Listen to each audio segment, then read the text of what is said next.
Je souhaite vous redire tout d'abord le plaisir que j'ai à vous retrouver régulièrement pour parler des sujets qui font sens pour notre territoire. L'ordre du jour que nous allons travailler ensemble,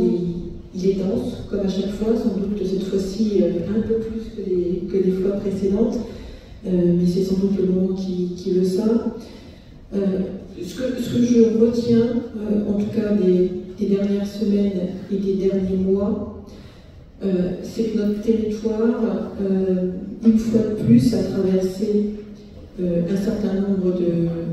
de crises,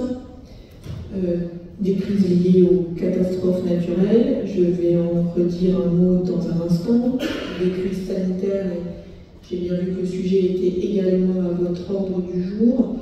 Et le premier message que je souhaitais passer au nom de Monsieur le Préfet, c'est qu'il faut sans doute qu'on soit collectivement plus fort sur la gestion des crises. Alors c'est évidemment l'État qui a un rôle déterminant à jouer en la matière, mais je crois que ça impacte tout le monde et que quelle que soit la façon dont on se projette sur l'avenir et le futur, je crois qu'on sera de plus en plus confronté à des phénomènes intenses, qu'ils soient climatiques ou autres d'ailleurs, et qu'il faut sans doute qu'on travaille beaucoup plus ensemble sur notre façon de répondre à la crise. On parlait de résilience il y a quelques instants, enfin il y a quelques mois, je ne sais pas si c'est le bon terme, mais en tout cas je pense qu'il faut qu'on le travaille parce qu'on le voit bien. Il y a un certain nombre de choses qu'on peut anticiper, qu'on peut travailler ensemble et qui nous permettent collectivement d'être plus forts face à la survenue d'un épisode critique. Sur les catastrophes que nous avons connues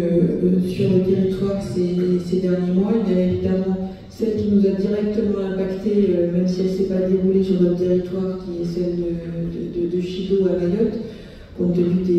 des mobilisations des acteurs. Maintenant que nous sommes dans une phase post-crise, moi je suis aussi très attentive à ce que la régularisation de la situation à Mayotte, la reconstruction, puisse se faire également en bonne intelligence avec les acteurs du territoire de la Réunion. Je crois que nous avons encore un peu de travail à faire de ce point de vue. Il me semble que les choses ne sont pas encore parfaitement fluides et je veillerai à ce que les choses soient beaucoup plus fluides. Je suis preneuse également des propositions que vous pourriez être amenés à faire sur ce sujet, mais je pense qu'ensemble on peut être également plus fort et que la Réunion a aussi beaucoup à amener dans le cadre de la reconstruction de Mayotte. Pour Garance, qui nous a directement concernés,